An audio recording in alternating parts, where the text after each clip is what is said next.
എല്ലാവർക്കും നമസ്കാരം. മാസ്റ്റേറ്റിലേക്ക് സ്വാഗതം. തിരുവോണം നക്ഷത്രക്കാർക്ക് ഈ വരുന്ന ജൂൺ 2025 എങ്ങനെയാണെന്ന് നോക്കാം. അതിലേക്ക് കടക്കുന്നതിന് മുമ്പ് പ്രൈവറ്റ് കൺസൾട്ടേഷൻ താല്പര്യമുള്ളവരാണെങ്കിൽ ഡീറ്റെയിൽസ് ഡിസ്ക്രിപ്ഷനിലുണ്ട്, നോക്കാവുന്നതാണ്. നമുക്ക് റീഡിങ്സിലേക്ക് കടക്കാം. തിരുവോണം നക്ഷത്രക്കാർക്ക് ഈ വരുന്ന ജൂൺ 2025 എങ്ങനെയാണ് എന്ന് നമുക്ക് നോക്കാം.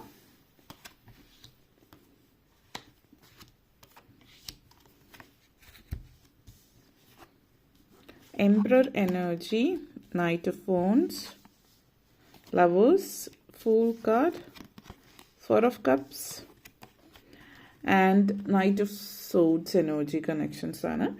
ആദ്യം തന്നെ emperor energy and four of cups energy connections ആണ്. നിങ്ങളെ സംബന്ധിച്ചിടത്തോളം ഈ ഒരു മാസത്തിൽ നിങ്ങൾക്ക് പല കാര്യത്തെക്കുറിച്ചിട്ട് ക്ലാരിറ്റി ഉണ്ടാകുന്ന എനർജിയാണ്, വ്യക്തത ജീവിതത്തിൽ ഉണ്ടാകുന്നു എന്നുള്ളത് പറയാം.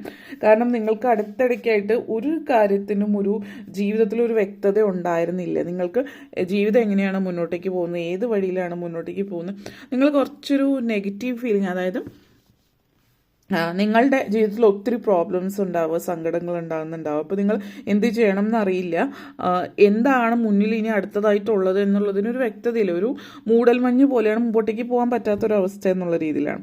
അപ്പോൾ നിങ്ങളെ സംബന്ധിച്ചിടത്തോളം ആ ഒരു എനർജി നിങ്ങൾ പുറത്ത് കിടക്കുകയാണ്.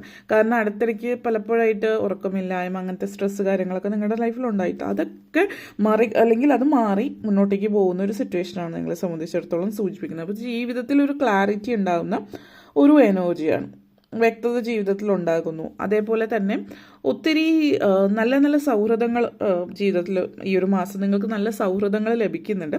അതുകൂടാതെ ഇപ്പോൾ നിങ്ങൾ ഓൾറെഡി നിങ്ങളുടെ കൂടെയുള്ള വ്യക്തികൾ നിങ്ങൾ നല്ല രീതിയിൽ സപ്പോർട്ട് ചെയ്യുന്നുണ്ട്. ഇപ്പോൾ ബിസിനസ്സൊക്കെ ചെയ്യുന്നവർക്കാണെങ്കിൽ പുതിയ നല്ല നല്ല ക്ലയൻസിനെ കിട്ടുന്നുണ്ട്, പുതിയ കസ്റ്റമേഴ്സിനെ കിട്ടുന്നുണ്ട്. അതൊക്കെ നിങ്ങൾക്ക് ഒത്തിരി പോസിറ്റീവായിട്ടുള്ള ഒരു കാര്യം തന്നെയാണ്. ആളുകൾ, നിങ്ങൾക്ക് ചുറ്റുമുള്ള ആളുകൾ നന്മ നിറഞ്ഞവരായിട്ട് നിങ്ങൾക്ക് അറിയാൻ പറ്റും എന്നുള്ളതാണ്. എല്ലാവരും സപ്പോർട്ട് ചെയ്യുന്നു. അത് വർക്ക് റിലേറ്റഡ് ആയിട്ട് ബിസിനസ്സുമായിട്ട് ബന്ധപ്പെടുത്തി ആയിക്കൊള്ളട്ടെ, നിങ്ങളുടെ ചുറ്റുമുള്ള ബന്ധുക്കളോ മറ്റുള്ളവരായിക്കൊള്ളട്ടെ എന്നുള്ളതാണ്. അതേപോലെ തന്നെ ഒരു എനർജി എന്താണ്, നിങ്ങളെ സംബന്ധിച്ചിടത്തൊരു ഒരു കർമ്മഫലം നിങ്ങൾക്ക് ലഭിക്കുന്ന ഒരു എനർജി. പിന്നെ ലീഗലായിട്ടുള്ള കാര്യങ്ങൾ, അതായത് കർമ്മ എന്ന് പറയുമ്പോൾ നമ്മൾ ആ ഒരു ആത്മാവുമായിട്ട് ബന്ധപ്പെടുത്തിയിട്ട് കർമ്മങ്ങൾക്കുള്ള ഫലം ലഭിക്കുന്നു എന്നുള്ളതിൻ്റെ അപ്പുറത്ത് ലീഗലായിട്ടും നമ്മളിപ്പോഴത്തെ നമ്മുടെ ഈ ഒരു ലോകത്ത് നമ്മുടെ ലീഗൽ സിസ്റ്റത്തിൽ ആയിട്ട് ബന്ധപ്പെടുത്തിയിട്ട് നീതിന്യായ വ്യവസ്ഥയുമായിട്ട് ബന്ധപ്പെടുത്തിയിട്ടൊക്കെ നല്ല ഫലങ്ങൾ കാണിക്കുന്നത്. ഇപ്പോൾ നിങ്ങൾ ചിലപ്പോൾ എന്തെങ്കിലും കേസ് കാര്യങ്ങളൊക്കെ നടക്കുന്നുണ്ട്, അതിൽ നിങ്ങളുടെ ഭാഗത്താണ് ശരിയെങ്കിൽ അത് നിങ്ങൾക്കായിട്ട് വിധി നിങ്ങളുടെ ഫേവറിൽ വരുന്നുണ്ട്. അപ്പോൾ പലരെയും സംബന്ധിച്ച് നിങ്ങളിപ്പോൾ കേസ് കൊടുത്തിട്ടുണ്ട്, വഴി കാര്യങ്ങൾ അല്ലെങ്കിൽ എന്തെങ്കിലും സ്വത്ത് കാര്യങ്ങൾ വിറ്റു പോകാത്തത് ചില ആളുകൾ തടസ്സം നിൽക്കുന്നത് കൊണ്ടോ അല്ലെങ്കിൽ കേസ് കാര്യങ്ങൾ കൊണ്ട് പലതും സംഭവ്യമാകുന്ന സാഹചര്യം, അതായത് അതുകൊണ്ട് കാര്യങ്ങളൊന്നും മുന്നോട്ടേക്ക് പോകുന്നില്ല. ഇങ്ങനെയൊക്കെയുള്ളൊരു സമയം കാര്യങ്ങളൊക്കെ മാറിക്കിട്ടുന്നുണ്ട്. അപ്പോൾ അത് മൂലം നിങ്ങൾക്ക് സാമ്പത്തിക നേട്ടം ഉണ്ടാകുന്നുണ്ട്.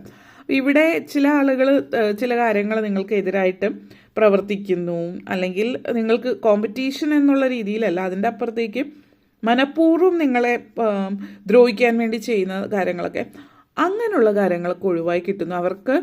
അവർക്ക് അതിനുള്ള എന്താ പറയുക കർമ്മഫലം ലഭിക്കുന്നു എന്ന് തന്നെ പറയാം. പിന്നെ ലീഗലായിട്ടുള്ള കാര്യങ്ങളിൽ നിങ്ങൾക്ക് ഫേവറിൽ വിധി വരികയും ചെയ്യുന്നുണ്ട്. അതായത് ഈ ഒരു ലോകത്തിലും നമ്മളുടെ ഈ ഒരു ബാഹ്യമായിട്ടുള്ള ഈ ഒരു ലോകത്തിലും അതുപോലെ തന്നെ ആ ഒരു ആത്മീയമായിട്ടുള്ള ഇതിലും നിങ്ങൾക്ക് ന്യായവും നീതിയും ലഭിക്കുന്നൊരു സമയമാണ്, കർമ്മഫലം ലഭിക്കുന്നത് എന്നുള്ള രീതിയിൽ ചുരുക്കി പറയാം ആ ഒരു എനർജി. അതേപോലെ നൈറ്റ് ഫോൺസ് ആൻഡ് ഫൂൾ കാർഡാണ്. അപ്പോൾ ചില ആളുകളെ സംബന്ധിച്ച് ഈ ഒരു സമയം എന്ന് പറയുന്നത് നിങ്ങൾ വളരെയധികം നന്നായിട്ട് ഹാർഡ് വർക്ക് ചെയ്യുന്ന സമയമാണ്. പൊതുവേ നിങ്ങൾ നല്ല കഠിനാധ്വാനികളായിട്ടുള്ളവരാണെങ്കിൽ അതിൻ്റെ ഫലം നിങ്ങൾക്ക് ലഭിക്കുന്നു എന്നുള്ളത്. ജോലി സംബന്ധമായിട്ട് കരിയറിൽ ഒത്തിരി നിങ്ങൾ ചെയ്ത പ്രവൃത്തിക്കുള്ള ഫലം ലഭിച്ചിട്ടില്ല എങ്കിൽ ഇപ്പോൾ അത് ലഭിക്കുന്നുണ്ട്. ഇപ്പോൾ പ്രൊമോഷനൊക്കെ വേണ്ടി ശ്രമിച്ചവർ, അല്ലെങ്കിൽ ഒത്തിരി എക്സ്പീരിയൻസ് ഉണ്ട്, വർഷങ്ങളായിട്ടൊരു കമ്പനിയിൽ വർക്ക് ചെയ്യുന്നു, അടുത്ത സ്റ്റേജിലേക്ക് പോകാൻ പറ്റിയിട്ടില്ലാത്തവർ പ്രൊമോഷനോ കാര്യങ്ങളോ ശമ്പള വർധനമോ അതുപോലുള്ള കാര്യങ്ങളൊക്കെ നിങ്ങളെ സംബന്ധിച്ചിടത്തോളം സൂചിപ്പിക്കുന്നുണ്ട്. ആ ഒരു എനർജി, ആ ഒരു പോസിറ്റിവിറ്റി നിങ്ങളെ സംബന്ധിച്ചിടത്തോളം സൂചിപ്പിക്കുന്നു എന്നുള്ളതാണ്. നല്ല പോസിറ്റീവായിട്ടുള്ള ഒരു എനർജിയാണ് നിങ്ങളെ സംബന്ധിച്ച്. പിന്നെ ചില കാര്യങ്ങളിൽ എഫേർട്ട് എടുത്ത് നിങ്ങൾ ചെയ്തത് അതിൻ്റെ ഫലം കാണുകയാണ്. അതിപ്പോൾ ബിസിനസ്സിലായാലും കരിയറിലായാലും വീടുമായിട്ട് ബന്ധപ്പെടുത്തിയിട്ട് പറയുകയാണെങ്കിൽ ഒത്തിരി വർക്ക്, അതായത് വീട്ടിൽ ഒത്തിരി ജോലി ചെയ്യുന്ന സിറ്റുവേഷൻ. ഇപ്പം വീട് മോടി പിടിപ്പിക്കുക, വീട്ടിൽ പൂന്തോട്ടം അല്ലെങ്കിൽ കൃഷി ആയിട്ട് പച്ചക്കറി കൃഷിയോ അതുപോലുള്ള കാര്യങ്ങളും, അതല്ല എങ്കിൽ വീട് എന്തെങ്കിലും ചെറിയ പണികളൊക്കെ വീട്ടിൽ അറ്റകുറ്റപ്പണികളൊക്കെ ചെയ്യുന്നത് സ്വയമേ ചെയ്യുന്ന, പുറത്തുനിന്ന് ആളെ വിളിക്കാതെ നിങ്ങൾ സ്വയമേ തന്നെ ചെയ്യുന്ന ഒരു സാഹചര്യം ഇവിടെ സൂചിപ്പിക്കുന്നുണ്ട്. അപ്പോൾ അങ്ങനത്തെ ഒരു എനർജി സിറ്റുവേഷൻ കാണിക്കുന്നു. അപ്പോൾ നിങ്ങളായിട്ട് എന്തെങ്കിലുമൊക്കെ പുതുക്കി പണിയുന്നുണ്ട്, അതുപോലുള്ള കാര്യങ്ങൾ വീട്ടിലേക്ക് വേണ്ടുന്ന കൊച്ചു കൊച്ചു കാര്യങ്ങളായിട്ട് നിങ്ങൾ ചെയ്യുന്ന ഒരു സാഹചര്യം അത് സൂചിപ്പിക്കുന്നുണ്ട്. പിന്നെ സ്വയം നിങ്ങൾ പല കാര്യങ്ങൾ ഏറ്റെടുത്ത് ചെയ്യുക, നിങ്ങൾ വളരെ കമ്മിറ്റഡ് ആയിട്ടിരിക്കും, ഉത്തരവാദിത്തങ്ങൾ ഏറ്റെടുക്കുന്നു എന്നുള്ളത് സൂചിപ്പിക്കുന്നുണ്ട്. ഇവിടെ ചില ആളുകളെ സംബന്ധിച്ച് നിങ്ങൾ ചിലപ്പം പൊതുവേ നിങ്ങളൊരു പാരൻ്റ് ആണെങ്കിൽ, കുട്ടികളുള്ളവരാണെങ്കിൽ കുട്ടികളെ ഒന്നും ചെയ്യാൻ സമ്മതിക്കുന്നില്ല. ഇതിപ്പോൾ ചെറിയ പ്രായത്തിലുള്ള കുട്ടികളാണെങ്കിലും, ഇപ്പോൾ കോളേജിലൊക്കെ പോകുന്ന കുട്ടികളാണെങ്കിൽ പോലും അയ്യോ നിങ്ങളൊന്നും ചെയ്യേണ്ട, എല്ലാം അച്ഛനമ്മമാർ ചെയ്തു തരും എന്നുള്ള രീതിയിലുള്ള അച്ഛനമ്മമാരാണെങ്കിൽ അവരെ കാര്യങ്ങൾ പറഞ്ഞ് മനസ്സിലാക്കുകയും അവരെ കാര്യങ്ങൾ ചെയ്യാൻ അനുവദിക്കുകയും ചെയ്യുക എന്നുള്ളൊരു സാഹചര്യത്തിലേക്ക് വരുന്നുണ്ട്. അതായത് കുട്ടികളാണെങ്കിലും നിങ്ങൾക്ക് കുട്ടികളാണ്, പക്ഷെ അവരുടേതായിട്ടുള്ളൊരു പ്രായമായിട്ടുണ്ട്, ആ പ്രായത്തിൽ ചെയ്യാനുള്ള കാര്യങ്ങൾ ചെയ്യാൻ ഉത്തരവാദിത്തങ്ങൾ ഏറ്റെടുക്കാനുള്ള അവസരം കൊടുക്കുന്ന ഒരു സമയം എന്ന് പറയാം. അതേപോലെ night phones energy and night swords energy connections ആണ് സൂചിപ്പിക്കുന്നത്. നിങ്ങൾ വളരെ കെയർഫുള്ളായിട്ട് ആലോചിച്ചാണ് പല തീരുമാനങ്ങൾ എടുക്കുന്നത്. പ്രായമായിട്ടുള്ളവർ, റിട്ടയർമെൻറ്റ് ഫേസിൽ നിൽക്കുന്നവരോ വീട്ടമ്മമാരെ സംബന്ധിച്ചിടത്തോളം നിങ്ങൾക്ക് പ്രത്യേകിച്ച് അങ്ങനെ ഇനിയൊരു ആഗ്രഹമില്ല, ജീവിതമില്ല എന്നൊക്കെ ചിന്തിച്ചിരിക്കുന്നവരെ സംബന്ധിച്ചിടത്തോളം സാഹചര്യങ്ങൾ നിങ്ങളെ മറ്റൊരു തീരുമാനത്തിലേക്ക് കൊണ്ടെത്തിക്കുന്നു എന്നുള്ളതാണ്. ചില ആളുകളെ സംബന്ധിച്ചിടത്തോളം നിങ്ങൾക്കൊരു എല്ലാവരിലും അല്ല കേട്ടോ, ഇത് ചുരുക്കം ചില ആളുകളിലാണ്. നിങ്ങളെ ചുറ്റുപാടുമുള്ള ആളുകളൊന്ന് ഇപ്പോൾ നിങ്ങൾക്ക് ജോലി ഇല്ലാത്തതിൻ്റെ പേരിലോ അല്ലെങ്കിൽ റിട്ടയർ ആകുമ്പോൾ എവിടെയെങ്കിലും അടങ്ങി ഒതുങ്ങിയിരുന്നാൽ മതി എന്ന് പറയുന്ന രീതിയിലുള്ള വർത്തമാനങ്ങൾ, അല്ലെങ്കിൽ വീട്ടമ്മമാരെ സംബന്ധിച്ച് വേറെ പണിയൊന്നുമില്ല ആ ഒരു രീതിയിലുള്ള സംസാരങ്ങളൊക്കെ നിങ്ങളെ അതായത് നിങ്ങളുടെ അഭിമാനത്തെ ചോദ്യം ചെയ്യുന്ന തരത്തിലുള്ള സംസാരങ്ങൾ ചിലയിടത്തുണ്ടായേക്കാം.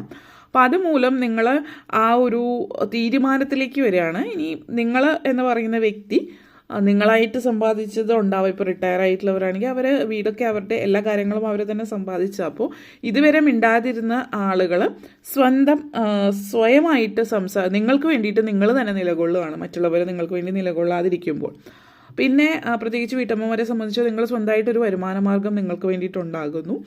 അത് നിങ്ങൾക്ക് ഒത്തിരിയധികം ഒരു പോസിറ്റിവിറ്റി തരുന്ന, ഒരു ആത്മാഭിമാനം നിങ്ങളുടെ ചോദ്യം ചെയ്യപ്പെടുമ്പോൾ അത് എന്നെക്കൊണ്ടും കഴിയുമെന്ന് നിങ്ങൾ തെളിയിക്കുന്ന ഒരു സമയമായിരിക്കും ഈ ഒരു മാസം എന്ന് കാണാം. Lovers energy and 4 of Cups energy connections ആണ്. ഈ ഒരു വളരെ പോസിറ്റീവായിട്ടുള്ള എനർജിയാണ്. വിവാഹ കാര്യങ്ങളൊക്കെ നിങ്ങളെ സംബന്ധിച്ച് അട്രാക്ഷൻ ആണ്. ഇത് ചില ആളുകളെ സംബന്ധിച്ചൊരു ലോ ഓഫ് അട്രാക്ഷൻ, അതായത് നിങ്ങൾ ആഗ്രഹിച്ച് നേടിയെടുക്കുന്നു എന്നുള്ള രീതിയിലാണ്. മറ്റു ചിലരെ സംബന്ധിച്ച് ഇത് വിവാഹമാണ്. അതേപോലെ 4 എനർജി എന്ന് സ്റ്റേബിൾ ആയിട്ടുള്ള ഒരു സാഹചര്യമാണ്. അപ്പോൾ വിവാഹം ഇപ്പോൾ ഓൾറെഡി അടുത്തിടയ്ക്ക് വിവാഹം കഴിഞ്ഞിട്ടുള്ളവരാണെങ്കിൽ ചിലപ്പോൾ ഹണിമൂണിന് പോകുന്നതോ അതുപോലുള്ള കാര്യങ്ങളോ, അല്ലെങ്കിൽ നിങ്ങളുടെ ജീവിതത്തിൽ ഗുഡ് ന്യൂസ് കേൾക്കുന്നതായിരിക്കാം. ഇപ്പോൾ വിവാഹം കഴിയാത്തവർ, പ്രണയത്തിലായിട്ടുള്ളവരാണെങ്കിൽ വിവാഹ സാധ്യതകൾ കാണുന്നുണ്ട്. വീട്ടുകാരുടെ സമ്മതത്തോടു കൂടിയിട്ടുള്ള ഒരു വിവാഹം എന്നുള്ള രീതിയിലാണ് സൂചിപ്പിക്കുന്നത്. പിന്നെ ചില ആളുകളെ സംബന്ധിച്ച് പറയുകയാണെങ്കിൽ നിങ്ങൾ വിവാഹം, അതായത് ഒരിക്കൽ വിവാഹം കഴിഞ്ഞവരാണ്, ഡിവോഴ്സ് കഴിഞ്ഞിട്ടുള്ളവരെ സംബന്ധിച്ചിടത്തോളം നിങ്ങൾ ഈ ഒരു എന്താ പറയുക, വീണ്ടും ഒരുമിച്ച് ചേരാനുള്ളൊരു സാഹചര്യം ചില ആളുകൾ സൂചിപ്പിക്കുന്നുണ്ട്. എല്ലാവരിലുമല്ല, ഇതും ചുരുക്കം ചില ആളുകൾ. അപ്പോൾ വീണ്ടും ഒന്നിക്കണോ വേണ്ടയോ എന്നുള്ളത് നിങ്ങളുടെ തീരുമാനമാണ്. അപ്പോൾ ചില ആളുകൾ അല്ലെങ്കിൽ ചുറ്റുപാടുള്ള സാഹചര്യങ്ങൾ നിങ്ങൾക്കൊരു കോൺഫിഡൻസ് ഇല്ലാത്തതുകൊണ്ട് നിങ്ങൾ തന്നെ ആ വ്യക്തിയിലേക്ക് തിരിച്ചു പോകാൻ ചിന്തിച്ചേക്കാം. പക്ഷെ അത് നിങ്ങൾ ആലോചിച്ചിട്ട് തീരുമാനിക്കാം. എന്തുകൊണ്ടാണ് നിങ്ങൾ പിരിഞ്ഞത്, ആ കാരണം ഇപ്പോഴും നിലനിൽക്കുന്നുണ്ട് എങ്കിൽ പിന്നെ ഒരു ആ വ്യക്തിയിലേക്ക് തിരിച്ചു പോകാതിരിക്കുക എന്നുള്ളതാണ് കാരണം നിങ്ങളെ ഇട്ടിട്ട് പോയിട്ടുള്ള വ്യക്തി എന്ന് തന്നെ പറയാം. അത് വിവാഹം കഴിഞ്ഞിട്ടാണെങ്കിലും പ്രണയത്തിലായിരിക്കുന്നപ്പോഴാണെങ്കിലും അങ്ങനെ ഒരു വ്യക്തി തിരിച്ചു വരികയാണ് എങ്കിൽ, ആ വ്യക്തി ഒരു ടോക്സിക് ആയിട്ടുള്ള വ്യക്തിയാണെങ്കിൽ വീണ്ടും തിരിച്ചു വരുമ്പോൾ ആ വ്യക്തിയുടെ സ്വഭാവം മാറിയിട്ടില്ലാത്ത സ്ഥിതിക്ക് വീണ്ടും അതിലേക്ക് ഒരിക്കലും പോകാതിരിക്കുക എന്നുള്ളത് എടുത്ത് പറയുന്നുണ്ട്. കാരണം ഇവിടെ പഴയ ഏതോ ബന്ധം, അങ്ങനെ ഒരു വ്യക്തി തിരിച്ചു വരുന്നുണ്ട്. അത് ഒന്ന് ശ്രദ്ധിക്കുക. അത് എല്ലാവരെയും സംബന്ധിച്ചിടത്തോളം ഒരു പ്രണയം, എക്സ് ലവർ അതൊന്നും ആയിരിക്കണം എന്നില്ല. ചില ആളുകൾക്ക് അതൊരു സൗഹൃദമായിരിക്കാം. പക്ഷേ ഈ സൗഹൃദമാണെങ്കിൽ കൂടി എന്തുകൊണ്ടാണ് നിങ്ങൾ പിരിഞ്ഞതെന്ന് ആലോചിച്ചിട്ട് ആ വ്യക്തിയെ തിരിച്ച് ജീവിതത്തിലേക്ക് ക്ഷണിക്കുക. ഓക്കെ, ഇത്തരം കാര്യങ്ങളാണ് പറയാനുണ്ടായിരുന്നത്. നിങ്ങൾക്ക് ഈ വീഡിയോ ഇഷ്ടപ്പെട്ടുവെങ്കിൽ ലൈക്ക് ചെയ്യാനും ഷെയർ ചെയ്യാനും കമൻറ്റ് ചെയ്യാനും സബ്സ്ക്രൈബ് ചെയ്യാനും മറക്കരുത്. എല്ലാവർക്കും നന്ദി, നമസ്കാരം.